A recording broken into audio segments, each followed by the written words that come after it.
Welcome back to the Deep Dive. Today, we're really digging into someone quite unique, a figure who operates right at this fascinating crossroads of music and law, Miss Krystle. Mm-hmm.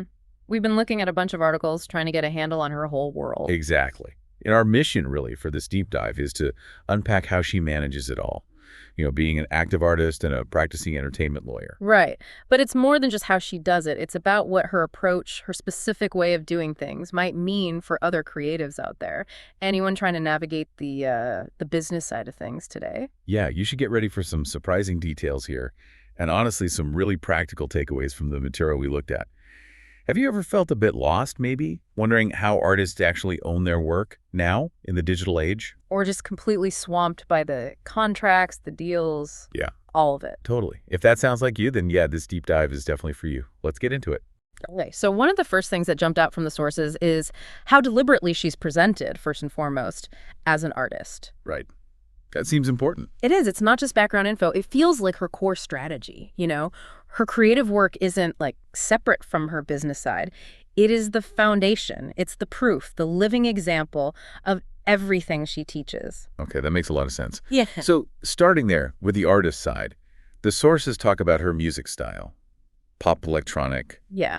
Futuristic. Yeah. Very synth-heavy. They specifically mention a remix of her track, Say to Me. Oh, yeah? Done by Dystopian 84. It apparently adds this really cool synthwave texture. Yeah. Sort of retro-futuristic. Sounds interesting. Danceable, but also kind of cinematic? That's the description. And the visuals sound just as striking. They call her a radiant force, talk about ethereal beauty, but also powerful vocals and dynamic performance. And the music videos. Like Say to Me, yeah. Yeah. Described as really high gloss, blending cyberpunk looks with, what was the phrase? Sensual performance art.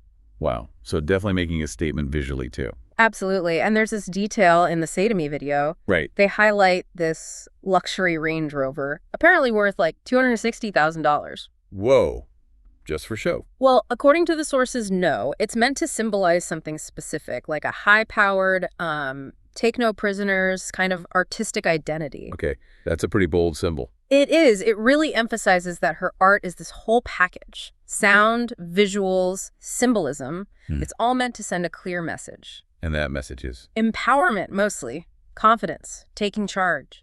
The articles frame her songs as narratives designed to hit specific emotional notes. Right. And they also mention how she uses all the platforms, you know? Yeah. YouTube, TikTok, Instagram. Sharing behind-the-scenes stuff, personal insights, professional updates. All while keeping this really consistent brand. It shows she really gets how to connect with an audience today. For sure. So you've got this artist building a strong brand, putting out this message of empowerment. Okay, so then how does that connect with the other side? The business, the law. Exactly. This is where her other role comes in. Her, decade of experience as an entertainment attorney. Right. And she's channeled that into something called Top Music Attorney, a media brand. Yeah. Co-hosted with a music producer, that Orko. Top Music Attorney. Okay, the name kind of says it all. Pretty much. The sources explain the purpose is fusing law, music, and education. It's all aimed at empowering creators directly. How so? Like, what do they actually offer? Well, they aim to give, really valuable industry insights. Practical tips for building what they call a six-figure music business. Six-figure music business. That's ambitious. It is. And the key thing about their approach, according to the material, is this idea of tools, not theory. Tools, not theory. I like that. What does that mean in practice? It means instead of just talking about legal ideas, they give you the actual blueprints. The articles list things like music contract templates. Oh, wow. Okay. Guides for sync licensing, getting your music in films or TV. Right. Sync. That's huge for artists. Definitely. Plus, free artist tools, courses on music law, branding. And they even offer one-on-one legal help through Delgado Entertainment Law. So making legal resources much more accessible than they maybe used to be. That seems to be a huge part of it. Yeah. Taking stuff that was maybe locked behind expensive lawyers and opening it up. And the sources really emphasize this. Miss Krystle herself is the proof of concept. Yeah, she's actively doing it, writing contracts, building her own brands, releasing music on her own label. She's living the system she teaches, not just talking about it. Yeah, that firsthand experience must make a huge difference when she's talking to other artists. You'd think so. She understands the struggle from both sides, right? Which brings us to what the sources identify as their core mission: empowerment through education. Empowerment through education. That really resonates, doesn't it? Especially thinking about how vulnerable artists can feel. Totally. And their main message seems to be pretty direct. You don't have to sell your soul to make a living from your music. Which feels like pushing back against the old way of doing things, the traditional industry gatekeepers. Exactly what the sources suggest. Their platform is trying to build a bridge, really, between being independent, having the legal smarts you need, and actually achieving success, both creatively and financially. And a big piece of that empowerment must be protecting artists from getting ripped off. For sure. The articles highlight that a major focus for top music attorney is exposing predatory stuff. Like what? Shady promotion companies, fake licensing agencies, really bad record deals, that kind of thing. Okay, so they're actively warning artists. Yes, and crucially, giving them the knowledge to spot the danger signs themselves, using that legal background to break down actual contract language. Can you give some examples? What kind of red flags do they mention? Yeah, the articles point out a few really important ones. First, these lifetime exclusive rights clauses. Lifetime. What does that even mean? It means you could sign away ownership of your work forever. Seriously. Imagine writing a huge hit and having zero control, zero earnings from it decades later because of one line in a contract you signed early on. Wow. Okay, that's terrifying. What else? Asking for upfront fees for playlist placements. The sources say that's almost always a red flag, likely a scam. Got it. Pay-for-play stuff. Right. And also really confusing royalty splits. You know how the money your music actually earns gets divided. Yeah, that can get complicated fast. And they show how lots of deals are structured, so the label or the company takes almost everything after costs, leaving the artist with basically pennies. Understanding why these things are bad is key. That breakdown of the why seems incredibly useful. So pulling this all together, her being both an artist and a lawyer isn't just interesting, it actually makes her more effective.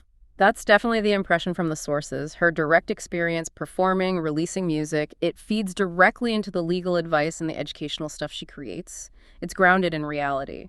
Makes sense. Yeah, they describe her as a really savvy businesswoman, a creative director who's handling her whole brand, from making the music to marketing it. So she understands the industry inside out. Exactly. And it highlights how much she values authenticity and control, which is precisely what she seems to be teaching other artists to fight for. It sounds like she's positioned not just as an individual, but almost as a kind of movement. That's a good way to put it. The sources frame her as this fusion of, beauty, talent, intelligence, all aimed at inspiring and empowering artists to take control. Connecting this to the wider world then. Right. She kind of represents this bigger shift, doesn't she? Creators using business and legal know-how to build their own paths. I think so. Building sustainable careers outside of, or maybe alongside, the traditional structures. So, to wrap this up for you, the listener, we've looked at Miss Krystle, the artist, with her distinct sound and message.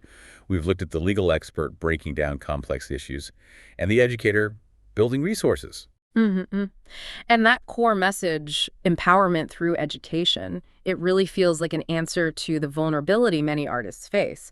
It's about giving them the tools to avoid the pitfalls.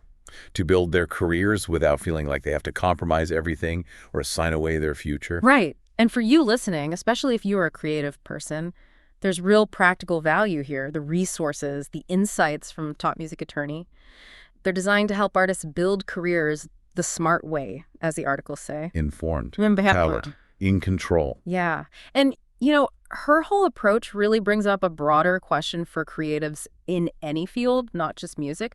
How do you strike that balance? Balance between what? Between the artistic passion, the thing that drives you, and the business side of things, the nuts and bolts you need to actually make it sustainable, make it a profession. Her model is one answer to that. That's a really good point. And it makes you think about all the information and tools available now, like the stuff Miss Krystle offers, but also just generally online. What does selling out even mean today? Good question. Has the meaning shifted? Maybe.